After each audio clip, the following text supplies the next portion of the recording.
Magandang araw, magandang umaga po mga kaidol. Magandang morning mga ka-farm. Nandito po kami ngayon sa aming farm mga kaidol.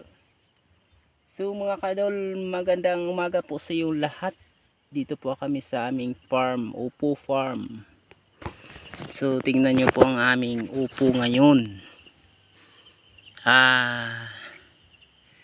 Bali natural o regular size po yung upo namin kasi araw-araw namin pinipitasan para yung size niya hindi masyadong lumaki or hindi masyadong oversize. Tingnan nyo pong tambak ng upo namin mga kaidolo. So 4 na tambak to po ngayon kasi mamaya dagdagan pa namin mamaya. Pitas naman na mamaya. Malaki na po mga kaidol, kahapon pa naman pitasan no. Tingnan nyo kahit ang tagal ng upo namin pero makita nyo talaga marami pa ring bunga mga kaidol. You know proceed mga kaidol sa ating iba't ibang mga pananim mga kaidol. Yung mga upo namin tingnan niya natin tingnan yata natin mga kaidol. Magandang umaga sa inyo. Shout out sa aking tag sa mga nanood or mga subscriber sa aking video na to. Ang aming pipino or cucumber nangumbabit na mga kaidol. Ang ibig sabihin mayroong bunga talaga yung mga section ng aming paranim mga kaidol.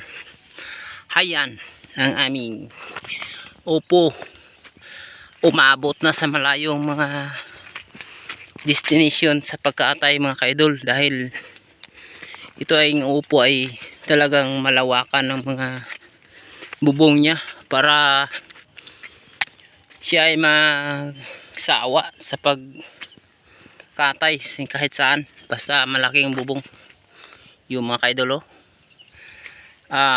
More than 4 months na to pero ganda talaga ang kanyang tubo mga kaidol, galing sa baba pa to hanggang dito. So punta tayo sa section ng ibang mga pananim natin kasi time of harvesting namin ngayon mga kaidol. Oras talaga namin sa pagpitas ngayong Martes at saka Bernis. Mayroon po kaming bagong tanim na upo mga kaidol, di pa napaakyat kasi tingnan nyo po nagtataba. Hayan mga kaidol, bagong tanim namin nga upo. Kunti lang to nanim namin kasi magkaroon naman tayo ng oversupply kapag marami sobra. Kahit kunti mga kaidol pero kailangan na talaga sa market tuloy-tuloy or consistent ang production para mayroon tayong ibibinta o isuporta sa ating market mga kaidol. Yun ang intercropping namin nga sitaw mga kaidol. Yan, patay na ang luma di ba, pero mayroon na siyang umakyat o hanang umakyat mga kaidol. So tingnan nyo po ang area namin na Ampalaya area. So nagpitas po kami kanina mga kaidol. Hello. Nagpitas po kami kanina. Ngayon magpitas kami ng iba-ibang gulay. Tingnan nyo po ang aming tambak ng ampalaya mga kaidol. Kahit ilang pitas pero good. Maayo pang klase sa ampalaya namon mga kaidol. Ayun mga kaidol. Long green ampalaya. At saka mga kaidol, tingnan nyo po ang aming ampalaya. Medyo may tuyo-tuyo na mga dahon pero okay pa siya. Yung mga kaidol ang aming intercropping to sitaw. So I can go to another section of plant.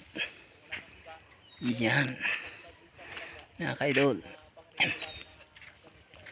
Yun mga kaidol. Ayan ang ganda ng mga performance ng ating ampalaya. Yun, diba mga ka-idol? Yan.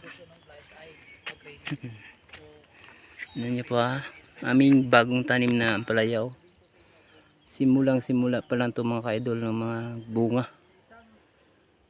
Doon sa baba ang pitasan namin o harvesting namin ng ampalaya. So sa taas banda mayroon kaming bagong tanim mga ka-idol. Ayun o. Pero nagdadala na tong bunga mga ka-idol. Tignan nyo po. Yan mga ka-idol. So I go to sitaw area mga ka-idol. Tignan nyo po ang aming sitaw area. Mga ka-idol. Yun. Yun, ang dami ng bunga mga ka-idol. Pitas namin ngayon. Ang daming bunga mga ka-idol. Yun o. Ang pag-alaga ng sitaw talaga idol. Kung magaling ka or alam mo yung pag-alaga ng sitaw mga ka-idol. Yun. Yun mga ka-idol ha. Ayan. Ayan mga ka-idol.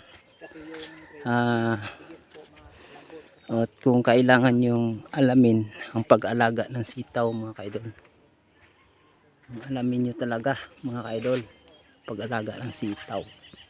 Tulad ng sitaw namin mga ka-idol, tingnan nyo po ha, probe and tested talaga. Yun, ang dami, halos na muntik-tik sa bunga mga ka-idol, namungingi sa bunga mga ka-idol dahil alam natin pag-alaga ng sitaw. Alam natin kontrolin o kaya natin kontrolin yung sakit ng sitaw mga ka-idol. Alam nyo ba? Wala akong sikreto na itatago sa inyo para kayo ay mayroong alam sa pagtanim ng sitaw mga ka-idol. Unang sakit sa sitaw na di talaga maagap-agapan kung di mo alam yung sikreto is number 1 nga application nga chemical application is huwag nyong pabayaan talaga ng agrimic po.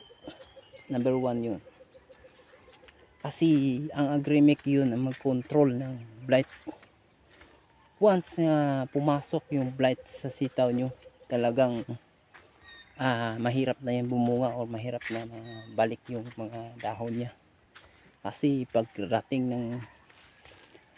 ng ulan, laglagan yan.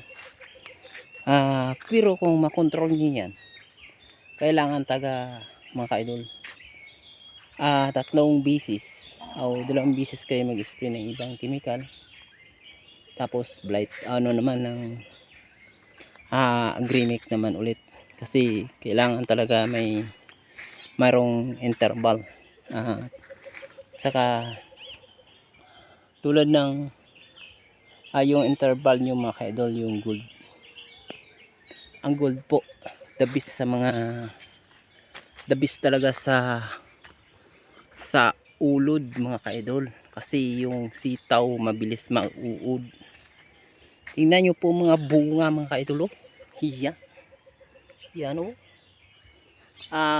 Bali pang 3 pa naming pitas, maliit lang tong area, pero nung 3 naming pitas mga ka-idol, 107 kilos.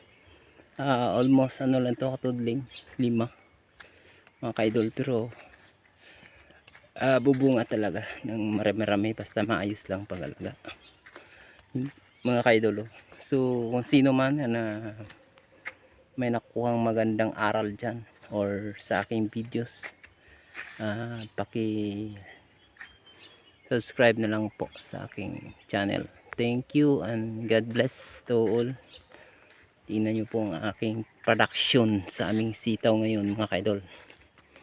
Yan, makita nyo talaga ang good production. Bago ako magsabi-sabi or magbigay sa inyo ng idea mga ka-idol, bawat pitas mga ka-idol maglagay kayo ng fertilizer or magdilig para po yun sa pangpalaki ng mga bunga mga ka-idol or pagbilis ng laki ng bunga.